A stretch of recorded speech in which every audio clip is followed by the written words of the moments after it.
만나면 좋은 친구 MBC. 시청자 여러분 안녕하십니까? 지난 1월 26일 검찰이 윤석열 대통령을 내란 우두머리 혐의로 구속 기소했습니다.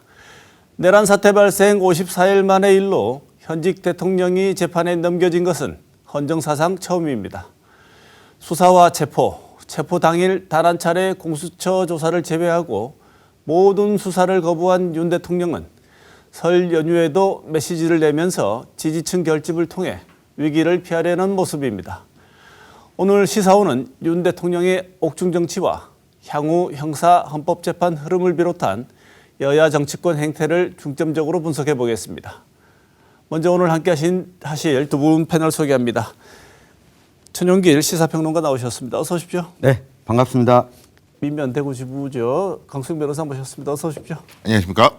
최근 보면 헌정사상 처음이라는 얘기가 그냥 이제는 뭐 앞에 늘 붙어 있습니다. 네. 다 지금 벌어지고 있는 일들이 헌정사상 다 최초의 일들인데 현직 대통령이 피고인이 되는 걸 보면서 많은 부분 생각 드시는 부분들이 있을 텐데 이 얘기 먼저 듣고 다른 얘기 한번 해보겠습니다. 국가로 생각하면 부끄러운 일이고 참 이런 일이 있어서는 안 되는 일이긴 하나 윤석열 스스로가 자초한 일이기 때문에 그것을 동정할 필요는 전혀 없다고 생각을 하고요. 그리고 오히려 이제 긍정적으로 생각하면 살아있는 권력자를 이 법 시스템이 구금을 하고 기소를 할 수 있다는 것 자체가 선진화된 사회인 것을 대외로 보일 수 있는 거기 때문에 긍정적으로 생각할 것도 있다고 봅니다. 네. 네. 이게 법적으로는 뭐 내란 혐의 그리고 직권남용 혐의지만 좀 우리가 사회적으로 보면 윤석열 대통령이 대통령이라고 하는 이 권한과 지위를 가지고 있음에도 불구하고 이걸 더 강하게 견고하게 하기 위해서 일종의 친위 쿠데타를 벌인 것인데 앞서 이 강변이 이야기한 것처럼 이러한 친위 쿠데타를 벌인 것 자체는 서글픈 일이지만 한국 사회가 제도가 이 친위 쿠데타를 사법 시스템으로 제압하고 이 수사하고 심판할 수 있다는 것 자체가 대한민국의 정치 제도가 이 정도면 오히려 자랑할 만한 일이 아닌가 이렇게 생각을 해보게 됩니다. 아직 끝난 게 아닙니다. 이 시스템 내에서 흘러가고는 있지만 한창 진행되고 있는데 설 연휴 끝나고 난 뒤에 형사재판 전망 강수영 변호사한테 먼저 들어보죠. 어떻게 진행될 것 같습니까? 원래 그 전에는 어떻게든 이제 형사재판 진행을 지연을 하고 헌법재판소는 정치적인 목소리를 규합해서 극우 지지자들을 선동하는 방향으로 이제 막아보자. 어떻게든 여론 압박을 해보자. 그런 전략이었는데 헌법재판관도 뭐 셋이 아니라 둘이지만 임명이 되는 바람에 굉장히 빠르게 진행되고 형사 절차도 검찰이 전격적으로 이제 구속 기소를 결정하면서 6개월 동안 갇힌 상태에서 재판을 받게 돼버렸고요. 어떻게든 이제 불구속 상태에서 재판받을 수 있도록 하는 방법이 없을까 연구를 많이 했을 텐데 지금 그 방법은 사실상 무의에 돌아갔습니다. 그러니까 1심 재판까지 이제 6개월까지 최장 구속을 할 수 있는 그런 상황인데 변호사들이 뭐 여러 가지 기술을 부릴 수 있습니다. 재판을 지연하는. 예를 들면 변호사를 계속 추가로 선임한다거나 뭐 그래서 이제 새로운 변호사가 기록을 검토하고 재판 준비하는 시간이 필요하다는 명분으로 뭐 지연을 한다든지 뭐 계속 뭐 건강 문제로 불출석을 한다든가 여러 가지 기술을 부릴 수가 있는데 근데 이제 일반적인 형사재판 같은 경우에는 공판을 갖다가 이제 한 달에 한 번 정도 여는데 이 사건은 아마 그것보다 훨씬 자주 열 거예요. 심리를 자주 할 것이고 그리고 뭐 증인을 갖다가 막 엄청나게 신청을 많이 할 가능성도 있거든요. 근데 그런 것들을 재판부에서 모든 것들이 뭐 재판관이 뭐 불공정한 염려가 있어서 기피 신청한다거나 별의별 기술이 있습니다만 모든 것은 법원의 허가가 있어야지만이 가능한 것이기 때문에 법원이 의지를 가지고 있다면 사회 갈등 봉합을 위해서 신속하게 결정을 내리지 않을까 생각합니다. 우리 천영길 평론가는 어떻게 전망하십니까? 네, 이제 형사재판이 진행되는 속도와 더불어서 한 가지 좀 변수로 작용되는 게 지금 헌법재판소에 탄핵 심판을 받고 있는데 형사재판에 대응하고 이 재판을 진행하는 것을 이유로 해서 헌법재판소에 이 탄핵 심판을 정지시켜달라. 그리고 이 판결도 형사 판결이 나오면 내려달라. 이런 주장을 지속적으로 할 가능성이 보여서 오히려 이게 정치 체제 자체를 좀 뒤흔드는 어쩌면 우리 사법부와 헌법재판소가 굉장히 중요한 결정을 내려야 될 순간이 곧 또 오지 않을까. 그래서 윤석열 대통령의 이 죄를 묻는 것과 이 대통령으로서 직을 유지할 수 없다라고 하는 이 탄핵 심판을 좀 별도의 트랙으로 이 진행을 시켜야 될 것 같습니다. 네. 이럴까봐 네. 헌법재판소도 그렇고 국회 소추단에서도 탄핵 소추 사유 중에 형법상 내란죄가 되느냐 안 되느냐는 빼고 헌법 위반만 다루자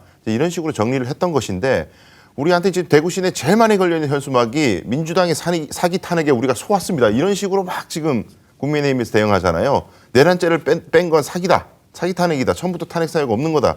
근데 이제 선동인데 그것도 그 헌법 사유 위반만, 그러니까 뭐 계엄 사유가 헌법상에 다 정해져 있는데 계엄 사유가 없음에도 계엄을 했다든지, 계엄을 할 때는 여러 가지 헌법상 절차를 거쳐야 되는데 국무회의 심의를 안 했다든지 이런 것들을 따져보자.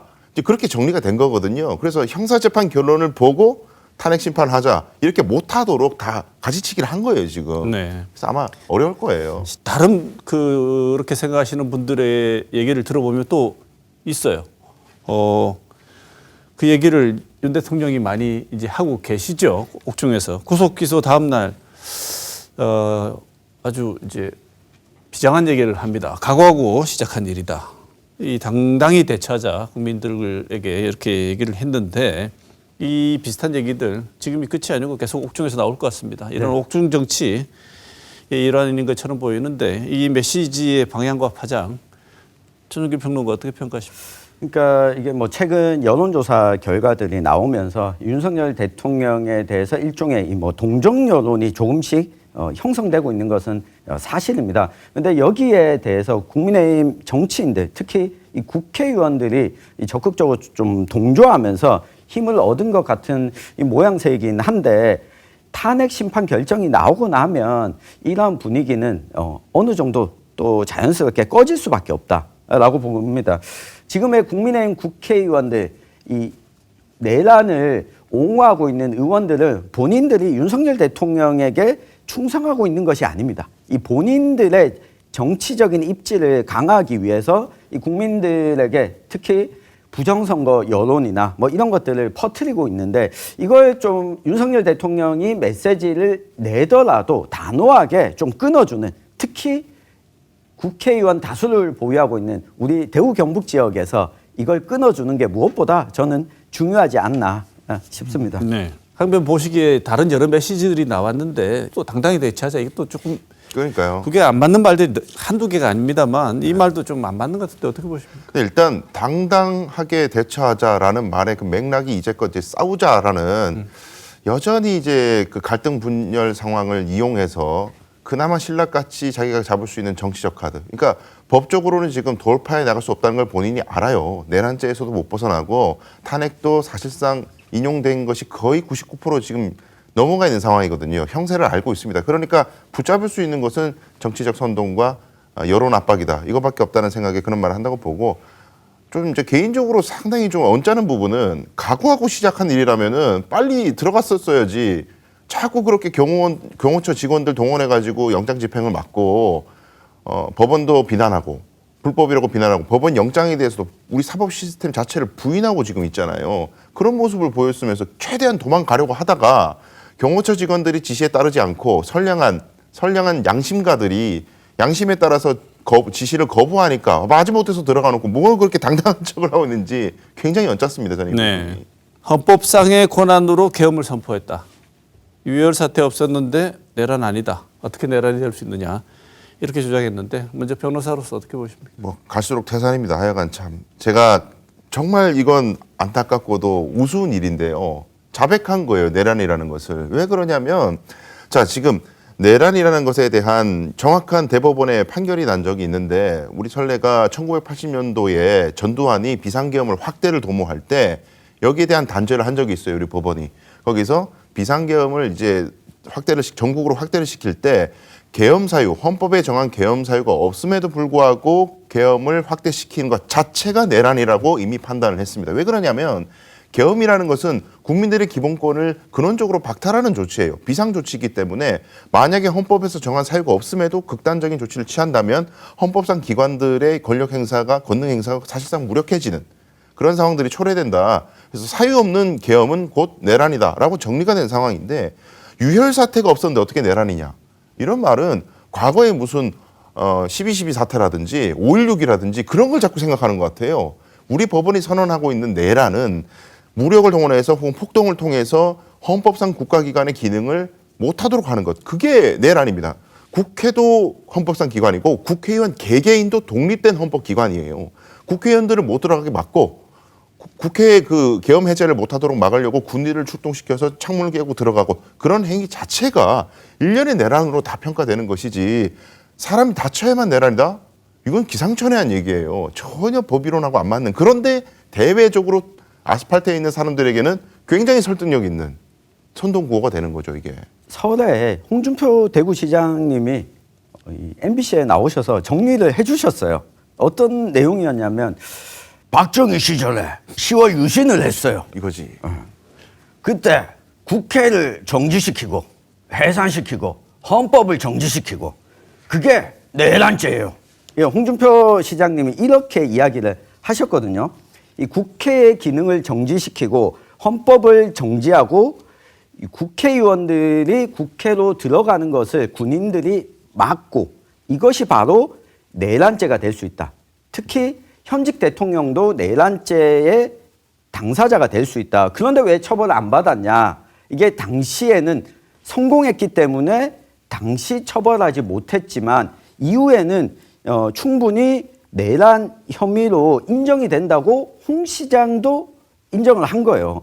이걸 대비시켜 보면 윤석열 대통령이 주장하고 있는 것은 단 한 가지입니다.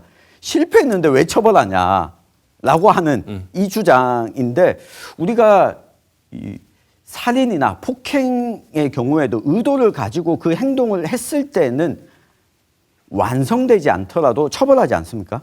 충분히 처벌될 수 있다는 것을 스스로도 자백했고 이 국민의힘 내에서도 이게 혼란스럽게 메시지가 나오고 있는 게 본인들도 논리 구조상 맞지 않다는 걸 드러내고 있는 거다. 또 하나 이 결정적으로 많은 사람들이 놀랐던 내용이 있습니다. 계엄령이 아니고 계몽령이다. 예.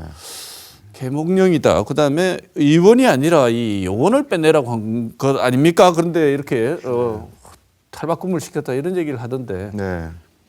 이 국민 수준이나 헌재 재판관들을 네. 어떻게 보고 이런 얘기를 하는 걸까요? 그러니까 이게 일단은요 팩트 체크부터 하게 되면은 자 계엄령 아닌 계몽령이라 이런 말을 왜 하느냐면 내란 목적이 없었다는 얘기를 자꾸 하는 거예요. 내란의 고의가 없었다. 우리는 그냥 얼마나 야당 민주당이 나쁜 놈들인지를 국민들에게 깨우치기 위해 가지고 이런 경고성 계엄을 한 거다 이런 얘기를 하는 건데 근데 이제 변호사의 그런 주장 자체가 윤석열에 대한 탄핵을 확정짓는 말이 돼버렸어요. 왜냐하면 아까 제가 설명드렸듯이 헌법에 규정하고 있는 계엄 사유가 없음에도 불구하고 계엄을 선포하게 하는 것. 이것이 바로 내란에 해당한다는 것이 우리 법원의 태도인데 야당이 얼마나 나쁜 사람들인지를 알리기 위해서 계엄한다? 이건 헌법상 정해져 있는 계엄 사유가 아니에요. 그러니까 이건 명백하게 내란임을 자백하는 꼴이 돼버렸고 의원 아닌 요원을 빼내려고 했다. 이 부분도 굉장히 진짜 분노하지 않을 수가 없는 것이 김용현 전 장관에 대한 공소장만 읽어봐도 대통령의 직접 그 출동 지시 이런 부분들이 굉장히 상세하게 들어가 있고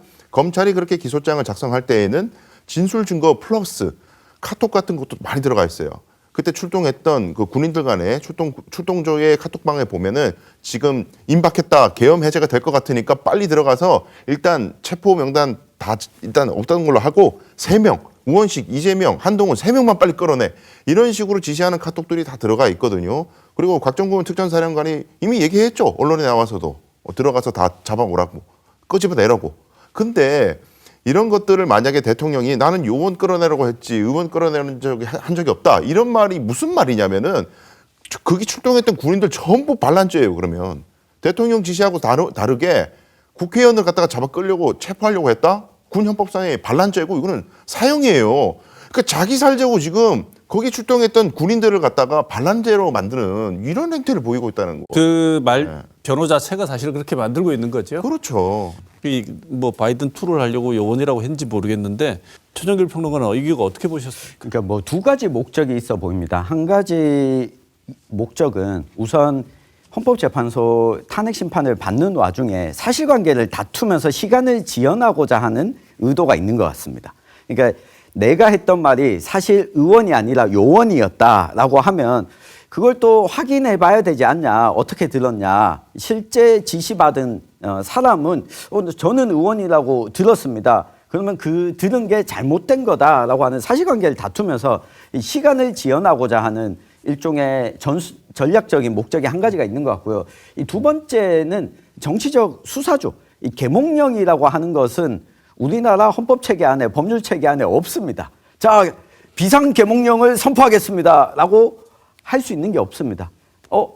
대통령은 이런 의도를 가지고 있었다라고 하는 것을 지지하는 지지층을 결속시키기 위한 한 가지 정치적 수사로 이런 말을 내뱉고, 이 지지층들이 바깥으로 나가서 시민들을 만나서 설득하는데, 야, 사실은 그 계엄이 아니라 국민들에게 알리기 위한 거였어라고 하는 메시지를 전달한 거라고 봅니다. 문제는 현직 대통령이 아무리 탄핵 심판을 받고 직무정지를 중이더라도 현직 대통령이 국민을 일정 부분 지지층과 지지층이 아닌 사람으로 나눠서 메시지를 내고 있다는 것 자체에 우리가 분노하지 않을 수가 없는 거죠. 네. 헌법재판에서 이런 거 저런 거 이렇게 우리가 오죽하면 민주당이 정말 이렇게 우리를 대통령을 힘들게 해서 계엄을 선포할 수밖에 없었다고 이렇게 정황을 얘기하는 것이 헌재 판단에 참작의 고려 사항이 될 수 있습니까? 전혀 그럴 수가 없어요. 전혀 그럴 수가 없어요. 왜냐하면 파면 여부를 결정할 때 헌법과 법률 위반 여부를 따지는 거기 때문에, 아까 제가 계속 말씀드렸지만은 그런 목적으로 계엄한다는 것 자체가 내란이라고 이미 법원에서 선평가를 해버렸어요. 그런 상황에서 뭐 야당이 아무리 나쁜 자들이든, 더 나아가서는요, 노골적으로 부정선거 얘기 자꾸 하잖아요. 부정선거가 맞다고 쳐도 이건 파면이에요. 부정선거를 밝히기 위해서 계엄을 했다? 그럼 정당하네. 사실 부정선거가 있었네. 이 나라가 잘못됐네. 그럼 계엄 선포해야 되네. 이거는 바깥에 이제 극우 세력들이 계속 주장하는 건데, 부정선거인지 여부를 판단하려면 우리 사법 시스템 안에서 법원의 판결로, 그리고 검찰의 수사로, 경찰의 수사로 진행돼야 되는 거예요. 선관위의 관리로. 근데 지금 윤석열이 나서가지고 이렇게까지 얘기를 합니다. 정상적인 사법 시스템 하에서는 부정선거를 밝힐 수가 없었다. 방법이 없었다. 이런 얘기까지 하는데 굉장한 선동이에요. 법원 판결도 있었고, 그다음에 검찰도 압수수색도 많이 했어요. 선관위에. 이미 사법 시스템 안에서 많은 것들이 설명되고 반박되었는데도 불구하고 이걸 계속해서 나는 계엄할 수밖에 없었다. 이런 얘기 하는 것 100% 마이너스다. 저는 그렇게 평가해요. 알겠습니다. 이제부터는 또 다른 지점이, 우리를 힘들게 하고 있는 지점이 뭐냐면 사법부가 공격을 당했다는 겁니다. 전영길 평론가 어떻게 보셨습니까? 그러니까 뭐 사상 최초였다, 뭐 처음이었다, 이런 보도들도 나왔는데 이전에도 뭐 그런 적은 있었습니다. 이 대한민국 역사를 보면요. 다만 우리가 충격받은 이유 중에 한 가지는 지금이 군사 정권이나 한국 전쟁 이후의 혼란기가 아닌 이 대한민국의 민주주의는 세계 어디에 내어놔도 뒤처지지 않는다라고 하는 믿음이 있는 가운데서 이런 일이 벌어졌던 거죠. 게다가 우리가 흔히 우리 대한민국도 잘못하면 저기 남미처럼 된다라고 이야기를 하면서, 뭐 멕시코 같은 나라의 경우에는 이 판사가 판결을 하고 나서 이 극단적인 세력들로부터 위협을 받는다든가 이런 일들을 비일비재하게 보고는 우리는 그렇지 않아라고 하던 것들을 목도한 게 이 시민들에게 아마 이 충격을 줬던 것 같고요. 다만 이런 부분이 있는 것 같습니다. 윤석열 대통령이 꾸준하게 자꾸 메시지를 내면서 이들을 부추기고 있는 행위, 그리고 이 부추김에 이 국민의힘 소속 국회의원들이 동조하고 있는 행위에 대해서 이게 지속되다 보니까 소위 극단적인 행동을 하더라도 지켜줄 거야. 뭔가 우리가 이 행동을 하더라도 크게 처벌받지 않겠지라고 하는 심리가 어느 정도 깔려 있는 것 같습니다. 그래서 이런 부분들에 대해서 우리가 제대로 처벌하는 과정을 거치는 게 중요하지 않나. 요것만 한다면 저는 한국 사회 전체가 이런 극단적인 폭력으로 갈 것이다라고 하는 우려는 조금은 좀 불식시킬 수 있을 것 같습니다. 네. 이 변호사로서 법원이 습격당하는 장면은 또 남달랐을 것 같은데 강소영 변호사 어떻습니까? 그러니까 이거는 이제 판사 개인에 대한 테러나 이런 게 아니라 대한민국 사법 시스템 전체에 대한 테러거든요. 테러인데 우리 대구지검은 아픈 기억이 있잖아요. 변호사 사무실 방화 테러 때문에 제가 아주 가까운 사람도 돌아가시고 그래서 개인적으로는 분노를 넘어서 극한의 두려움을 느꼈어요. 이런 식으로 사회가 가게 되면 자 가령 예를 들어서 자 영장 발부가 불법이냐 합법이냐 논란이 있을 수 있고 찬반 토론이 있을 수가 있어요. 근데 종국적인 판단 주체가 있어야 갈등이 봉합될 거 아니겠어요? 우리 사회에서 끝까지 가자. 그 말은 법대로 하자입니다. 법대로 하자고 했을 때 그 법대로를 누가 판단하냐? 판사법 재판이에요. 법원이에요. 근데 거기를 마음에 안 든다고 때려 부숴버리면 이제 우리 사회는 갈등을 해결할 주체가 사라지는 겁니다. 무법천지로 가자는 거예요. 축구하다가 심판을 때려 부수자는 얘기예요. 그럼 누가 파울인지 아닌지 이제 내가 원하는 대로 판단하겠어. 그럼 경기가 안 되는 거예요. 이거는 나라를 완전히 망치는 길이거든요. 근데 이런 길로 갈 때 거기에 참석한 사람들의 심리 상태가 주목할 필요가 있는 것이 굉장히 억울하고 지금 부당한 상황에 우린 처해 있다. 그런 마음을 가지고 있는 이유가 뭐 영장이 발부되는데 수사권이 없는 공수처가 청구한 재판 어떻게 영장이 발부되느냐부터 해가지고 영장 쇼핑이다. 관할도 없는 데서 왜 영장을 발부하냐. 뭐 이런 식으로 사실 비법률적인 주장들이거든요. 전혀 법적으로 맞지 않는 주장인데 그럴듯한 변호사가 그럴듯한 저명한 법률가들이 거기 연단에 서가지고 선동을 하니까 저런 사람이 저렇게 얘기하면 맞는 말이겠지라고 추종하는 거예요. 그런 사람들 정말 책임 물어야 됩니다. 사전 모의 정황이 있다 이런 얘기도 있는데요. 이거는 어떤 글들을 올라온 겁니까? 네, 지금 현재 경찰이 관련해서 수사를 진행 중인데요. 이 온라인 커뮤니티에 보면 이런 글들이 올라와 있습니다. 이 서부지법의 건물 구조, 도면 이런 내용을 공유하고 어떻게 하면 이 서부지법에 이 저항하러 항의하러 갈 수 있는지들을 모의했던 글들도 있고요.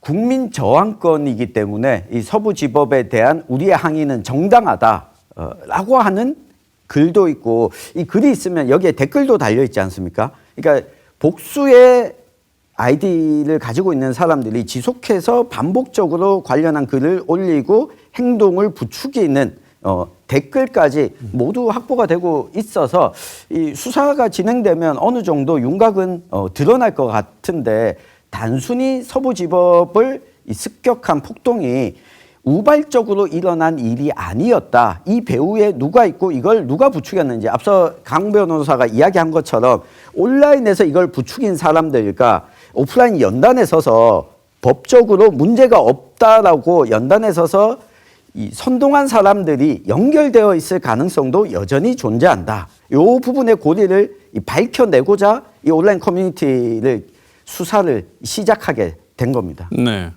지금 전영길 평론가 얘기할 때 방금 뭐라고 얘기했냐면 국민저항권 언급을 했습니다. 네. 국민저항권이라는 말이 이제 요즘 나와서 네. 국민저항권 주장에 대해서 어떻게 생각하십니까? 진짜 우리 4.19 혁명, 1960년에 4.19 혁명 때부터 이제 헌법학계에서 많이 거론되던 단어가 저항권이거든요. 불의한 권력에 항거하는 권리예요. 그리고 다른 어떤 수단으로도 정상적으로 회복할 수 없는 그런 비상 상황에서 최종적으로 국가 권력이 불법을 자행할 때 국민들이 할 수 있는 것은 최소한의 저항권이다. 면책 권리예요. 그러니까 국민들이 뭔가를 했을 때 저항권 행사니까 면책을 시켜주자 그런 논리인데 이건 그야말로 극히 예외적인 비상 상황에서 인정되는 것이고 다시 말씀드리지만 국가 권력이 비정상적이고 불법적인 행사를 자행할 때 흔히 말해서 독재 정권일 때 얘기하는 겁니다. 근데 지금 권력을 누가 잡고 있습니까? 아직까지 여당은 국민의힘이잖아요. 그런 상황에서 뭘 저항한다는 건지. 근데 이건 진짜 엄밀하게 잘 따져야 되는 게 특히 정강훈 씨 같은 경우에 헌법 위에 국민 저항권이 있다 자꾸 이렇게 얘기하거든요. 그러니까 헌법이고 뭐가 없고 우리가 최상위다 우리말이. 근데 만약에 그 헌법 이론에서 다 틀린 말입니다. 틀린 말인데 지적하고 싶은 건 정강훈 씨가 그런 서부지법 때려 부실 때 앞에 갔냐는 거예요. 안 가잖아요. 절대 안 가요. 그리고 변호사들도 안 가요.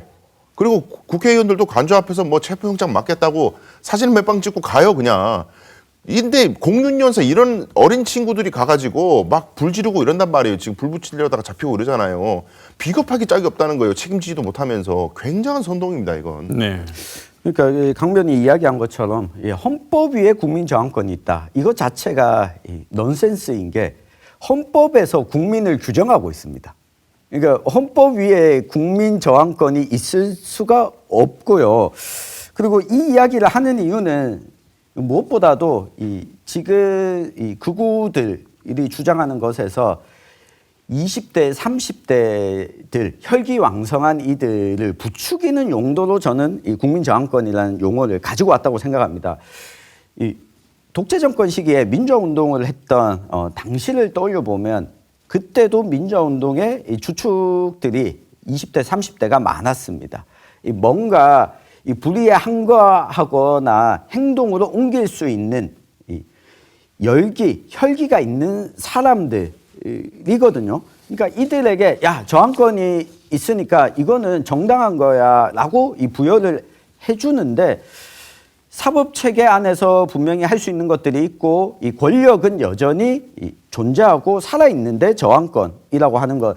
또 한 가지는 독재 정권 시기에도 저항권을 강하게 행사했을 때 이 폭력적인 행동에 대해서는 이 부분에 대한 이 처벌을 감수하고 이 행동을 했다는 겁니다.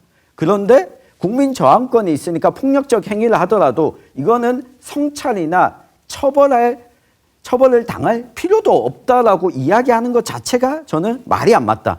그러면 1960년대, 70년대 국민 저항권, 이 저항권을 통해서 독재 정권의 실상을 알렸던 이들도 만약에 무언가 이 폭력적 행동을 했으면 그 행위에 대해서는 내가 처벌받겠습니다라고 하는 걸 전제로 깔고 있거든요. 그러니까 이게 없는 저항권이라는 것은 성립할 수가 없는 거죠. 네. 이게 난동이 묵과된다면 우리 사법 시스템 전체에 큰 위기가 초래될 수밖에 없기 때문에 법원도 굉장히 이 사법부도 엄중하게 이 사안을 보고 있는 것 같습니다. 어느 정도 처벌을 받을 거라고 보십니까? 일단 지금 대부분 구속됐잖아요. 대부분 구속이 됐는데 지금 법조문을 뭘 적용할 것인지 검찰이 기소할 때 어떻게 할 건지 고민하고 있다고 합니다. 근데 이론적으로 지금 이제 뭐 소유죄 이야기가 언론에서 많이 나와요. 폭동을 일으키고 한 지방에 평온을 해야 할 정도의 폭동이었다. 충분히 인정할 수 있죠. 그러면서 이제 최대 징역 10년까지 처할 수 있다. 이 부분에 자꾸 주력을 하는데 내란 이야기도 많이 합니다. 이건 헌법상 국가기관인 법원을 무력을 통해서 폭동을 통해서 무력화시킨 거기 때문에 내란으로 봐야 된다. 이렇게 보는 견해도 있어요. 근데 일설에서는 이제 법원이 운영하는 시간이 아니었기 때문에 내란까지는 좀 과하다 이렇게 보는 해석도 있고요. 아마 검찰이 아마 고민을 할 것 같은데 근데 제가 언론에도 지적하고 싶고 여러 가지 문제 제기하고 싶은 것은 보도를 보면은 재산 피해가 어느 정도 된다. 뭐 몇 억에 이른다. 수리가 얼마나 든다. 이쪽에 보도가 먼저 되더라고요. 근데 더 주목해야 되는 건 경찰관들이 너무 많이 다쳤다는 겁니다.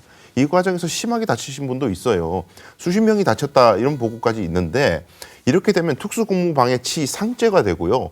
이 죄 같은 경우는 징역 30년까지 처단할 수가 있어요. 상한이 30년이니까 최대 유기징역까지 선고할 수 있는 범죄거든요. 공무를 집행하고 있는 공무원을 집단적으로 방해를 해서 다치게 했다. 그 죄는 굉장히 무겁기 때문에 이 혐의는 이론의 여지가 없어요. 공무원들이 많이 다쳐서. 그리고 실제적으로 공무원을 때리지 않은 사람, 나는 그냥 쑥 밀려 들어가기만 했다, 편승하기만 했다. 이런 사람들도 이론의 여지가 없는 것이 공무공동정범이라는 개념을 적용해버리면 내가 하지 않은 행동도 집단을 이루고 해버리면 그냥 자기도 같은 범죄로 처벌됩니다. 굉장히 엄한 형에 처해질 것으로 저는 예상합니다. 그러면 다 같이 가자고 했던 정광훈 씨 같은 사람은 어떻게 됩니까? 그렇죠. 지금 내란 선동죄로 이미 고발이 돼 있거든요. 그건 내란 하자는 얘기고 자기는 안 갔잖아요. 근데 그러니까 선동만 했다 이런 사람도 있는데 내란죄가 적용이 안 되더라도 소요나 이런 사태에 대한 교사죄는 또 될 수가 있어요. 시켰다는 거잖아요.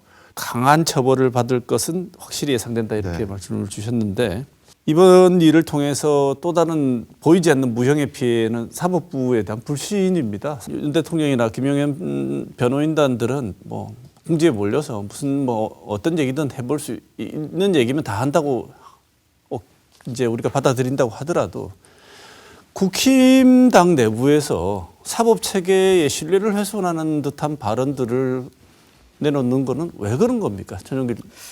지금 이 탄핵 심판 결과가 아직 나오지 않았기 때문에 그런 태도를 보이고 있는 거라고 보는데 한 가지 이렇게 가장 씁쓸한 거는 이 사법부에 대해서 불신하고 대통령 관저 앞에 가서 막고 있고 있었던 이 국회의원들의 면면을 보면 가장 서글픈 게 판사 출신들이 많았습니다. 그러니까 나경원 의원, 이 조배숙 의원 등 김기현 의원도 판사 출신이죠. 그러니까 본인들이 사법부에 있었던 사람들이 사법부를 불신한다, 영장주의를 불신한다.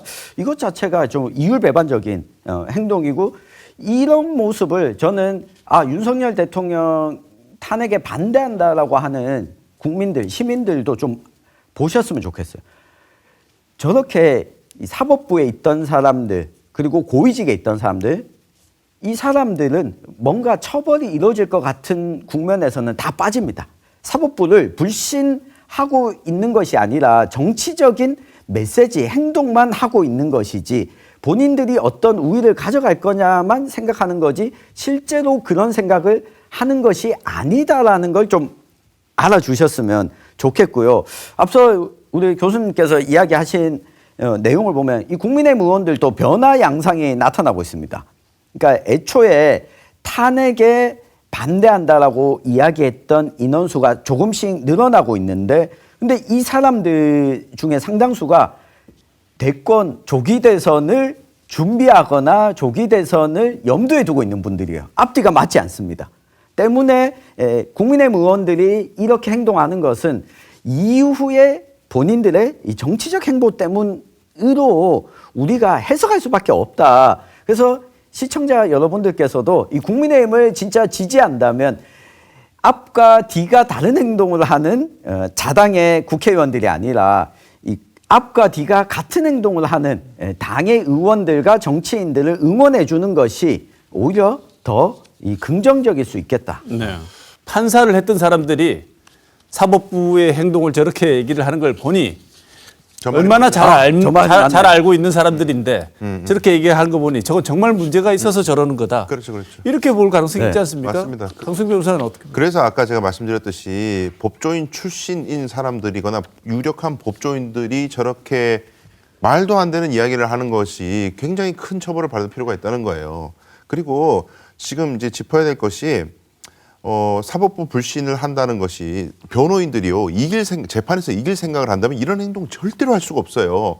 유성수 변호사라는 사람, 김용현 전 장관의 변호인은 지금 집회 나가가지고 헌법재판관들이 빨갱이라고 얘기했어요. 그런 짓거리를 할 수가 없어요. 이길 생각이 있다면. 왜 그러냐면 재판하다 보면 저도 변호사니까 판사님에 대해서 불만이 쌓일 수 있어요. 감정적인. 그런데 절대로 밖에서 그런 얘기를 안 하는 이유가 뭐냐면 아직 결론이 안 났기 때문에 그런 식으로 재판부를 모독을 하면은 법원이 인식할 때는 이것들이 할 말 없으니까 협박하는구나. 그렇게 생각하거든요. 그러니까 결과에 굉장히 안 좋은 영향을 미치기 때문에 절대 그런 행동하지 않아요. 근데 지금 변호사들은 왜 이러냐. 개판에서 이길 생각이 없는 거예요. 그럼 뭐 때문이냐. 다 자기 정치하는 걸로 보여요, 저는.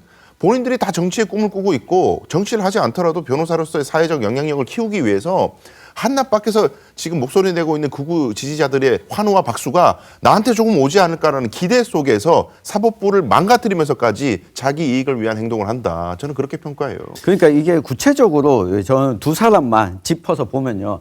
이 윤석열 대통령 측이라고 앞에 섰던 이 석동현 변호사가 지난 총선에서는 국민의힘이 아니라 자유통일당의 비례대표 후보로 나왔어요. 근데 당선이 못 됐습니다. 이걸 국민의힘의 당원들이 아셔야 됩니다.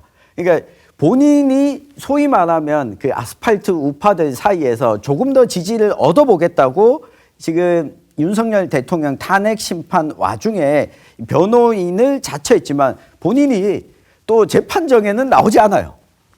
그리고 또 한 명의 그 윤곽금 변호사, 여기도 검사 출신이고 윤석열 대통령과 이 관계를 끊임없이 이야기를 하면서 본인이 이 국회의원 선거에 여러 번 낙방했습니다.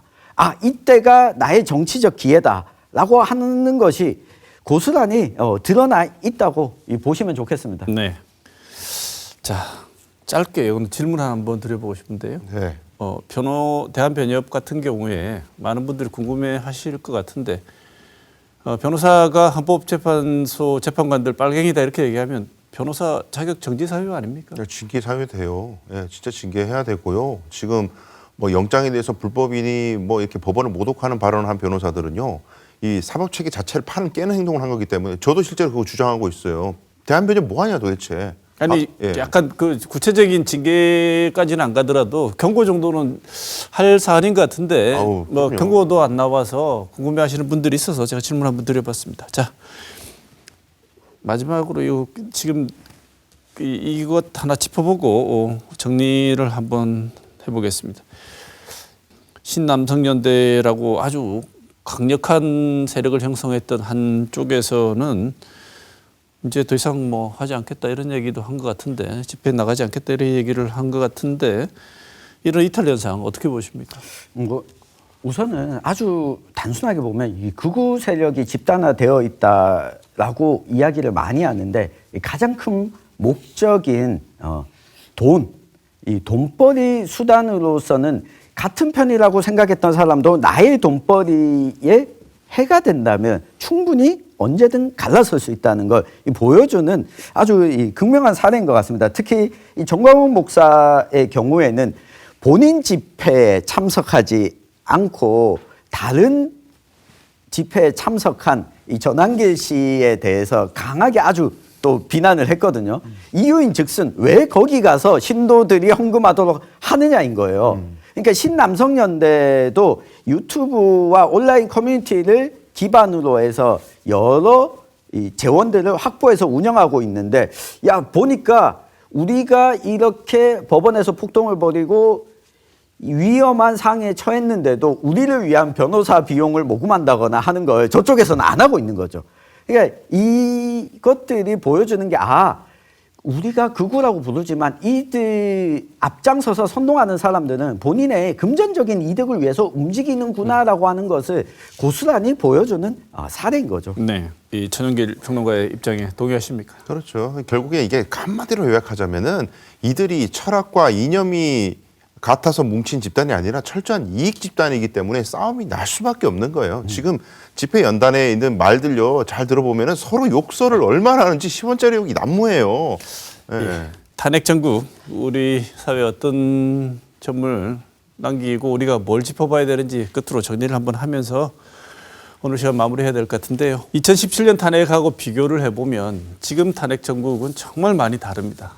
많이 다른 게 우리만 그런 게 아니고 전 세계가 지금 극단화된 형태의 어떤 정치적 이념이 극단적인 대립을 하는 건 우리만의 얘기는 아니지만 중요한 이유로 유튜브가 지적이 되고 있는데요. 유튜브의 특징이 뭐냐면 알고리즘을 통한 확증 편향 문제, 같은 소리만 들리는 동굴 속에서 살 수밖에 없게 되어 있는 이런 상황, 이것들이 만들어내고 있는 일들이 가짜 뉴스의 확산을 제어할 수 없고 이런 상황으로 펼쳐지고 있습니다. 먼저 유튜브 확증 편향 문제 어떻게 보고 계십니까? 송강 변호사. 예. 이건 진짜 실화예요. 실화인데 어떤 분이 저한테 얘기하는 거예요. 내가 유튜브 보면은 전부 윤석열 잘했다는데 왜 MBC만 헛소리해? 진짜 이렇게 말씀하시고 저한테. 그래서 어떻게 그럴 수가 있나 핸드폰을 봤더니 모든 피드에 노출된 영상들이 다 부정선거 영상이에요. 그러니까 온 세상이 다 그렇게 얘기하고 있는 것으로 착각하고 MBC만 다른 얘기한다 이렇게 생각하시는 거예요. 근데 우리 지금 그 세계에서 벗어나 있는 사람들은 객관적으로 조망했을 때 거기가 극소수고 레거시 언론들은 다 같은 이야기를 하잖아요. 비판을 하잖아요. 그러니까 유튜브는 이 사람이 주로 보는 영상이 뭔지를 AI가 알고리즘이 파악을 해가지고 좋아하는 영상들만 피드에 무선 노출시켜서 조회수를 많이 올리고 그 조회수로 광고 수익을 창출해내는 것이 유튜브의 운영 원리인데 내가 보는 영상들이 세상이 전부라고 생각하게 만드는 이 알고리즘이 어떻게든 개선되지 않으면 극우는 계속해서 발호할 것이다. 그런 생각이 듭니다. 이 정도까지 가 있는데 천연길 평론가는 어떻게 봅니까? 그러니까 이게 가장 큰 문제인데요. 다른 것보다도 민족 간 혐오를 부추기는 것. 그러니까 인종주의가 발호하고 있는 게 바로 이 극우의 본질이지 않겠습니까? 이걸 유튜브가 끊임없이 재생산하고 있는데 그러다 보니까 이들 내에서도 전혀 사실과 다른 정보가 확산되고 있다는 것을 보게 됐는데 야 중국이 문제니까 화교가 문제야 라고 이야기를 하거든요. 근데 화교는 소위 중국 내에서 국공 내정 가운데 대만으로 피신을 와서 있던 후손들이거든요. 그러니까 흔히 이야기하는 비판하는 중국 공산당과 중화인민공화국에 반대되는 사람들이 화교인데 이 화교들을 쫓아내야 된다라고 이야기를 하니 이거 진짜 안타까운데 이걸 유튜브가 재생산하는 거죠. 저는 유튜브와 이 학증 편향 문제가 이번에만 나타난 현상이 아니라 우리 사회에 한 10여 년간 지금 잠재됐던 것들이 바깥으로 노출되고 있다. 단적으로 이렇게 유튜브 알고리즘에 중독되어 있는 사람들이 하는 얘기가 뭐냐면 야 쟤들도 그러는데 라고 하는 겁니다. 그러면 서로 다른 세계를 보고 있으면 같이 살 수가 없는 거예요. 그래서 저는 꼭 우리 오늘 핸드폰을 꺼내서 유튜브의 알고리즘이 작동하지 않도록 설정할 수 있습니다. 검색 기록을 중지 설정을 하면 내가 봤던 거나 추천하는 영상이 뜨지 않습니다. 내가 검색해서 직접 찾아봐야만 된다. 나를 자신을 스스로를 믿는 훈련을 하는 것이 무엇보다 필요합니다. 네. 아까 우리 강수영 변호사가 중간에 발언할 때 이 얘기를 했습니다. 가짜뉴스가 지금 우리가 얘기를 하고 있는 와중이니까요. 설사 부정선거가 있었다고 하더라도 그럼 이제 이렇게 편집해서 민변 출신 강수영 변호사 부정선거 방송 중에 무심결에 인정해 이래서 이제 이렇게 쇼츠가 나갈 수도 있는 그러니까 이런 정도라는 거죠. 그렇습니다. 그러니까 이런 정도인데 부정선거론이란 거는 엄청나게 큰 이슈고 심지어 아주 정교한 데이터들이 계속 공급되면서 부정선거론이 큰 이슈로 대두되고 있는데도 아유 무슨 얘기야라고 잠재워지지 않습니다. 뭐 유튜브의 작용도 있겠지만 그다음에 정치적인 이득 계산도 있겠지만 이것들이 또 합쳐진 효과도 있을 것 같고 두 분은 어떻게 보시는지 강 변호사님 이 부정선거물은 어떻게 보십니까? 그러니까 그야말로 인지 부조화를 해결하는 방편으로 나왔던 이론이에요. 내 주변 사람들 그리고 나 전부 다 국민의힘 지지하는데 왜 선거 결과는 이렇지? 이상한데? 여기서부터 시작한 이론이에요. 근데 이게 황교안 전 대표가 중점적으로 문제제기 시작할 때부터 국민의힘에서는 소외된 이웃이었어요. 거의 정신이 조금 안 좋다 이런 평가를 하는 사람까지 있었다고요. 완전히 소외된 이론이었는데 지금 와가지고는 윤석열이라는 사람이 심지어 대통령이었던 사람이 믿는다고 하니까 사람들이 생각하기에 그전에는 정신 나간 이야기인 줄 알았는데 대통령이 저렇게 얘기할 정도면 뭐 정말 있는 거 아니야? 이렇게 생각하는 사람들이 생긴다는 거예요. 그리고 대통령이라는 지위를 이용해가지고 모이는 이익 집단들이 물밀듯이 들어오면서 이걸 신봉하는 척하면서 하나의 이데올로기를 만들어버리는 현상이 일어나는 거예요. 근데 아까 제가 잠깐 말씀드렸지만은 부정선거에 대해서는 사법 판단이 이미 다 이루어졌고 재검표도 이루어졌고 이번 문제 제기하는 선거까지는 재검표가 아니지만 과거에 문제 제기됐을 때 뭐 사전 투표가 조작됐다니 열심히 하는데 근데 이게 굉장히 우리가 주목해야 되는 거는 정치하고 아주 정밀해요. 이들이 내세우고 있는 걸. 근데 조작된 근거들이 굉장히 많거든요. 근데 철학적으로 무서운 게 중국의 그 비호감도를 이용한다는 거예요. 과거에 우리 젊은 사람들 뭐 색깔론, 뭐 북한, 연결 친북, 종북 세력 이런 식으로 공격을 하다가 이제 중국 쪽으로 바꿨잖아요. 신색깔론이거든 이게. 젊은 사람들은 뭐 미세먼지다, 코로나다, 뭐 여차저차해서 중국에 대한 비호감도가 높잖아요. 그걸 이용하는 거예요. 굉장히 명민하게 짰어요 이론을. 그런데 근거들은 조작된 것이 많다. 근데 유튜브를 보는 사람들은 그게 검증하는 방송들을 보지 않으니까 계속해서 믿는다. 거기다 윤석열까지 한술 더 뜬다.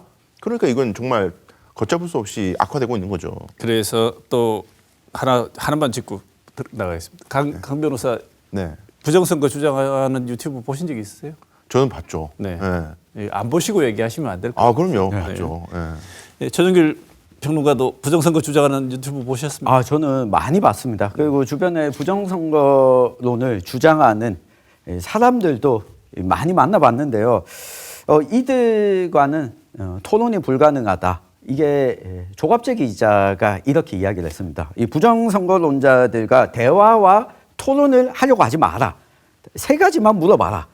첫째, 부정선거를 저질렀다면 네가 부정선거를 저질렀다고 생각하는 공범 중에 한 명이라도 이름 아는 사람이 있냐? 대봐라. 이것도 안 되면 두 번째, 그러면 부정선거를 왜 대구 경북에서는 안 했냐? 이걸 한번 물어봐라. 왜 대구 경북의 국회의원 25명은 다 같은 당이냐? 이거 이상하지 않냐? 세 번째, 그래도 여기에 동의가 안 된다라고 하면 왜 지금 부정선거론을 들고 나오는 사람들 가운데 이 국민의힘의 낙선자들이 아니고 당선자들이 부정선거론을 들고 나오느냐, 주장을 하냐? 이건 말이 안 된다. 원래는 억울하면 낙선된 사람들이 왜 내가 낙선됐냐라고 항의하고 법적인 체제 안에서 내가 손을 제기해야 되는데 지금 앞장선 사람들이죠. 그러니까 윤상현 의원이나 이 국민의힘의 의원들 보면 다 당선자들인데 이 사람들이 부정선거론을 주장할 이유가 없다. 요거까지만 이야기하라. 저는 그 이야기를 듣고 그래, 요 정도까지만 이야기하자. 근데 남는 문제는 이런 건 있는 것 같습니다. 이 부정선거론을 주장했던 게 한쪽 진영, 한쪽 정당 쪽에서만 주장했던 것이 아니라 특히 민주당의 친화적인 방송인이죠. 김어준 씨가 이 부정선거론을 끊임없이 이야기를 하고 이것과 관련한 영화까지 제작을 해서 전국적으로 시사회를 열고 이때 고리를 끊어내지 못했던 것에 대해서 야당 쪽에서도 앞으로 이런 것들과는 우리가 단호하게 선을 긋겠다. 그리고 여당 내에서도 이 선을 그을 수 있도록 강하게 저는 유도하는 것 또한 필요하지 않나 보여집니다. 네. 세상에서 제일 매력적인 이론은 항상 음모론입니다. 네. 설명 못하는 게 없거든요. 자, 시간이 마무리해야 할 시간이 된 것 같습니다.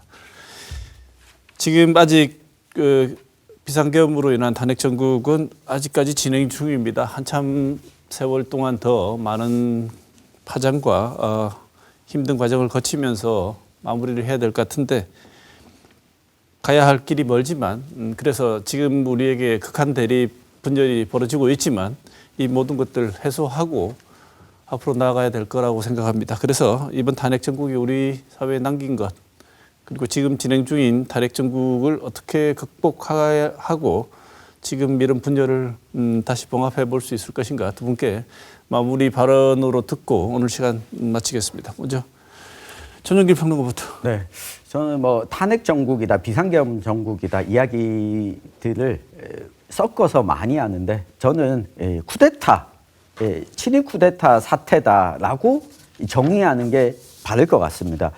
권력을 가진 자가 본인 권력을 더 공고히 하기 위해서 국민들의 권한, 국회의 권한을 제한하려고 했던 이 행위에 주목하고 이 법적인 판단들이 진행되는 걸 보면 사실 국민들 입장에서 이렇게 형사소송법을 또 열심히 공부해야 되는 순간이 올 줄은 몰랐던 거죠.